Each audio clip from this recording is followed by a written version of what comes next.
Hello, this video is on the thyroid gland.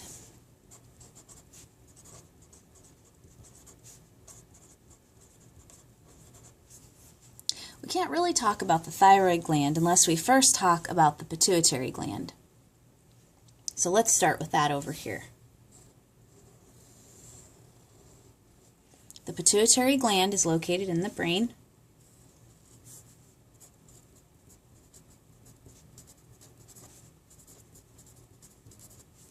It's often nicknamed the master gland.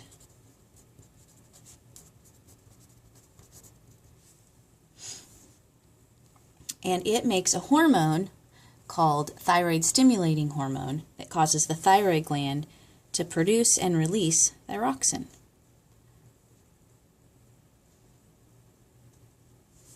Let's make an arrow and then a little bow tie structure.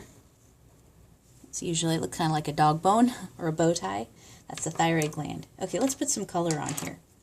So we'll put our arrow in blue.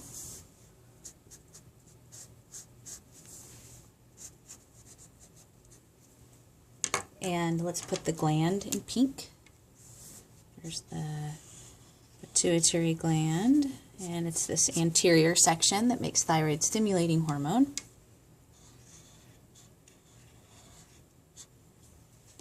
And label the thyroid gland.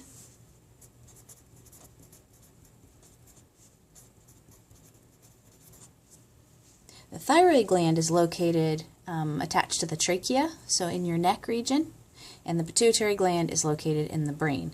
So this hormone travels in the blood to the thyroid gland. And let's put the names of hormones in green. So the next hormone is thyroid stimulating hormone.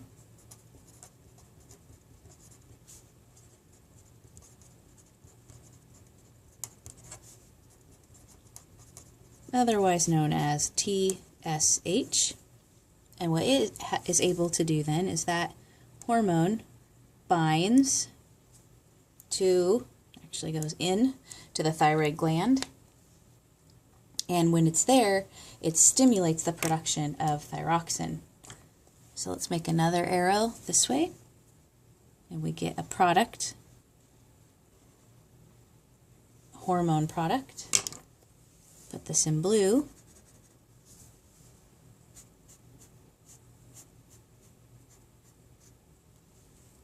And then remember, we're writing hormones in green, so the name of this hormone is thyroxine. And it comes in two forms.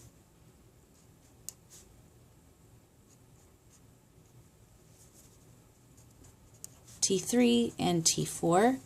And this is just my cartoon way of showing you that thyroxine, T3 has 3 iodines and T4 has 4 iodines.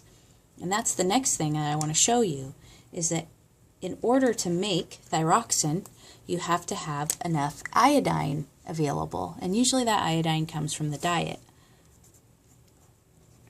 So let's write that in orange. So iodine in the diet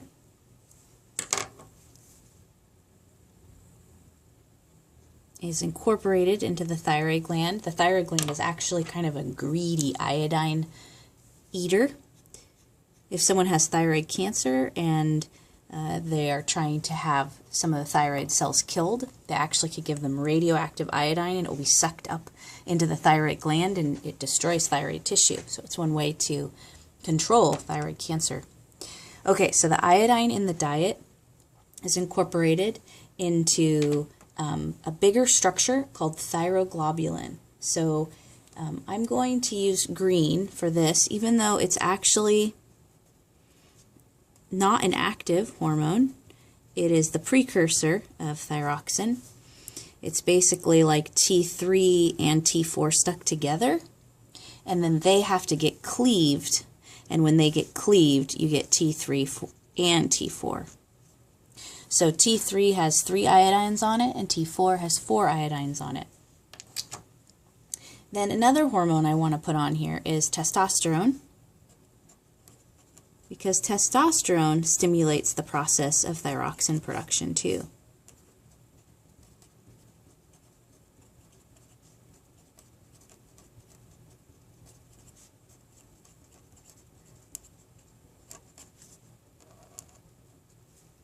And because of this, men will typically have a higher metabolism than women, since remember the thyroid gland is also known as our metabolic gland.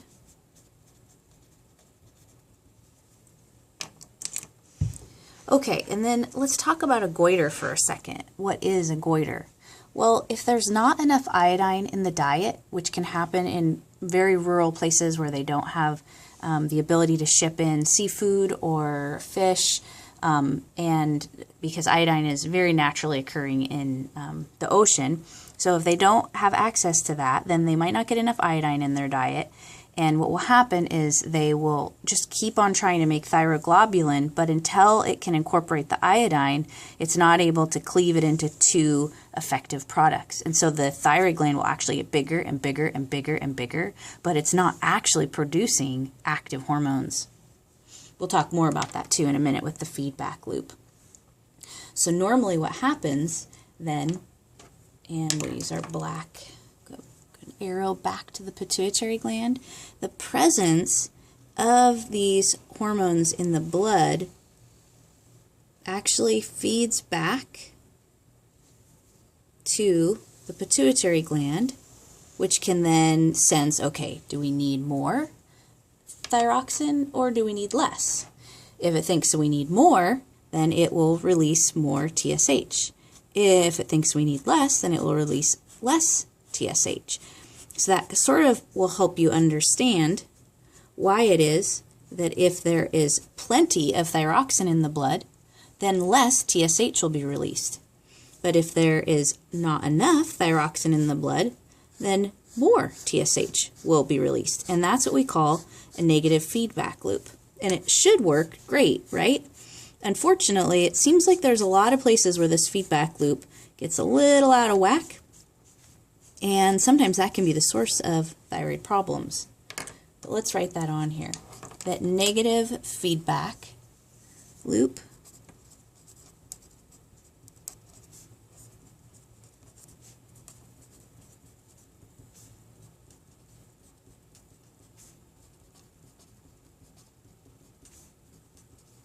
now, does that make sense? That when I say negative feedback, it means that T3 and T4, the thyroxine hormone, actually inhibit more of the TSH. So what this means is that if someone is not making enough thyroxine, then they should actually have elevated TSH. So we can write that over here. Hypothyroidism, or not having enough of thyroxine, is actually diagnosed by elevated TSH.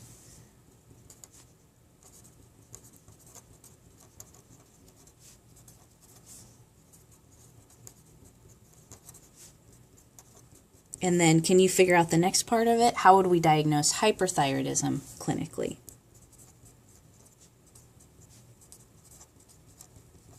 It's the opposite, right? So it's going to be diagnosed by low TSH.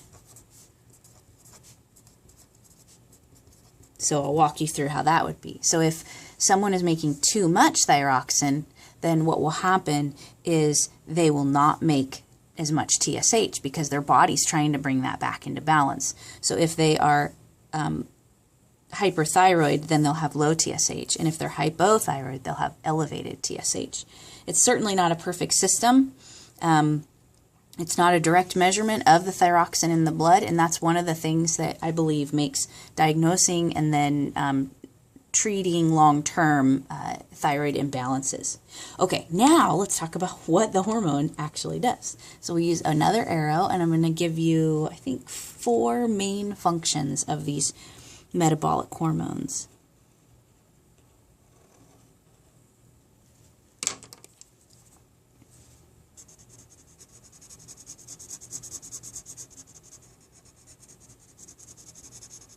Okay, so number 1,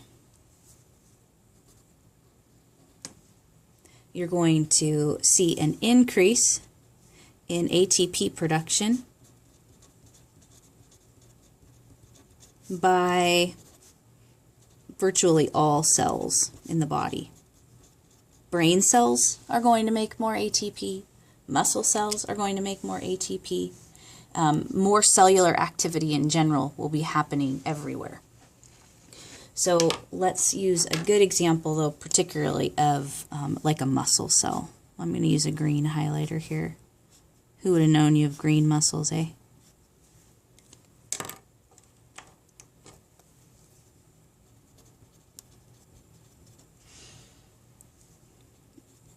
And so what we need in order to make ATP is increased oxygen consumption, because that's necessary for aerobic cellular respiration, and increased glucose consumption. So see how you're using fuel?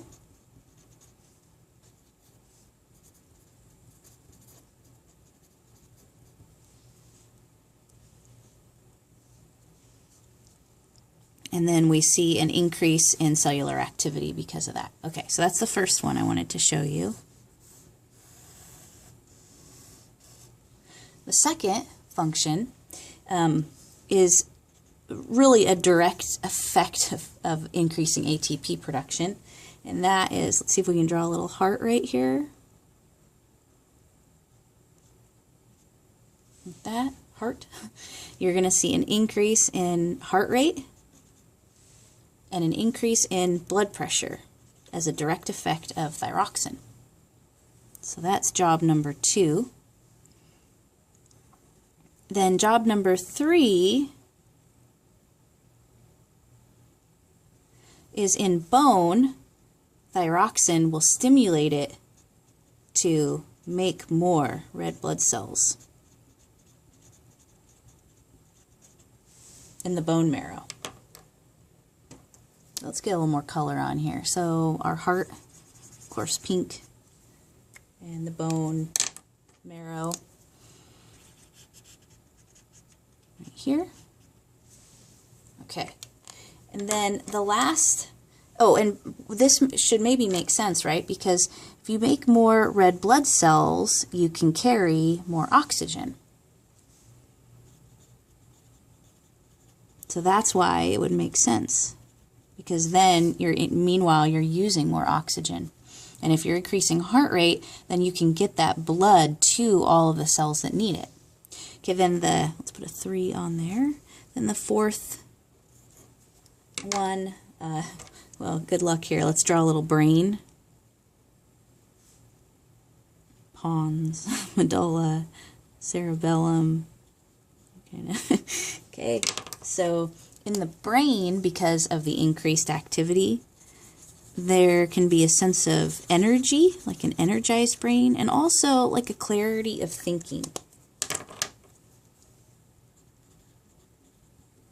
So we've got mood, energy, and clear thinking. So you can see that it does so many great things for us, right?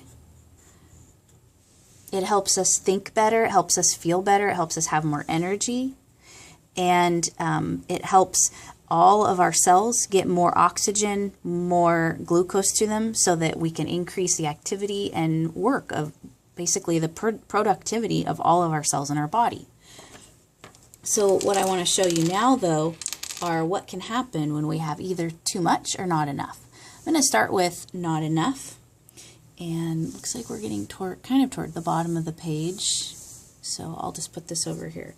Okay, hypothyroidism. There's different reasons why people can get hypothyroidism. Sometimes there's an imbalance after pregnancy or childbirth. We don't always know why. And sometimes there's an autoimmune disease that can cause it, like Hashimotos, where our own antibodies are damaging the thyroid gland. And then we're going to compare hypothyroidism with hyperthyroidism.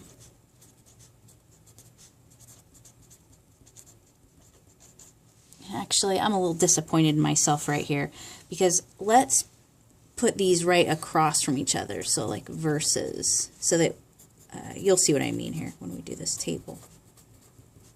I was trying to use my space, so we'll do it down here, okay? All right.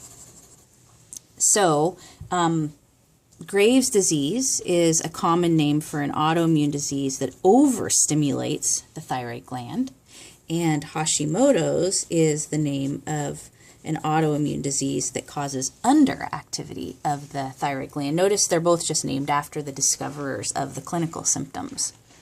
Okay, so now let's think about what would happen to you if you didn't have enough thyroxine and these effects in the brain weren't working right. Let's use a purple pen for that. We would see, instead of clear thinking, foggy thinking.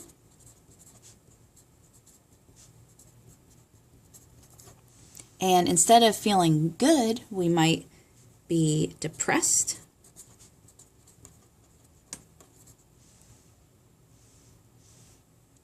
And have low energy. And then let's contrast that. If someone has too much, then instead of, they're not necessarily going to feel great. What we tend to see clinically is maybe they are agitated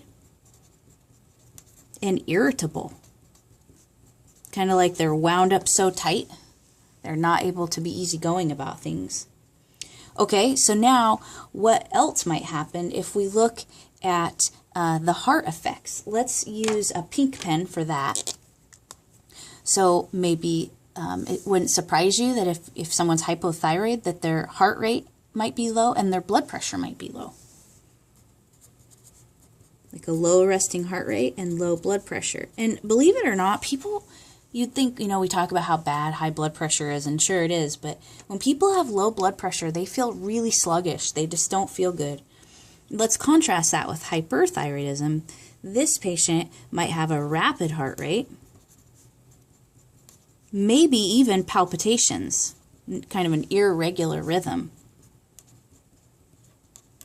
They might have high blood pressure, and one of the symptoms of high blood pressure in the face, like behind the eyes, is it actually can cause something called exophthalmos, and this is when the eyes protrude because of a buildup of pressure behind them. Okay, now let's look at what might happen if they are not making enough red blood cells. So I'll just use my black pen for this. When someone doesn't have enough red blood cells, do you know what that is called? Anemia, which literally means no blood, but of course clinically it just means not having enough red blood cells. The symptoms of anemia, because blood is warm, is that they're often cold. Also, they're not making enough ATP, but we'll get to that one in a second. They are pale. And they are tired because their cells can't get enough blood to be able to make the ATP they need to make. And then sort of countering that, we might see with too many red blood cells that the patient is actually hot. We can sometimes call this polycythemia. I don't know if that it really gets that word described when someone's dealing with hyperthyroidism, but if they have too many, see the too many blood cells, then they might feel hot, they might be flushed. And I don't know about saying that then they're energetic, but we could go up to the irritable, maybe restless. I think that's generally probably more a brain effect though. Okay, then a couple other reasons that they're feeling tired and having low energy is because their cells are not able to make the ATP that they need. So let's use a green pen for that, because that's also because they're not making enough ATP.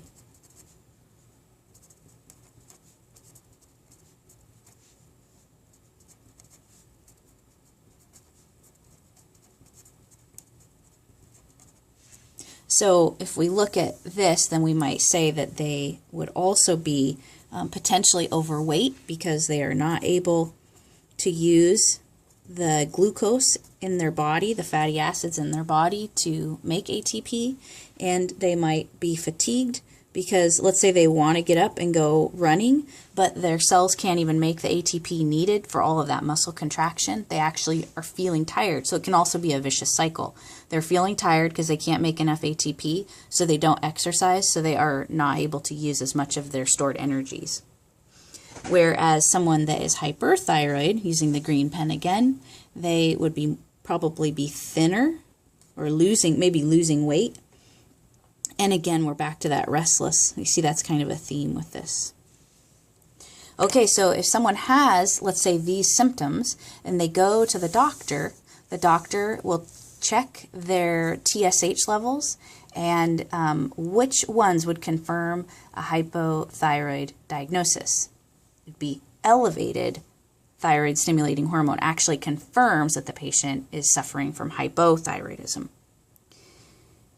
And then I had wanted to bring up one more thing on this page. Hyperthyroidism sometimes can be caused by cancer of the thyroid or other diseases too. And one of the ways that they treat it is by trying to kill the thyroid cells. And if we go back to how thyroxine is made, hopefully this makes sense to you, that if you give the person radioactive iodine, that radioactive iodine is incorporated into the thyroid gland and it literally kills thyroid cells. Thanks for your attention.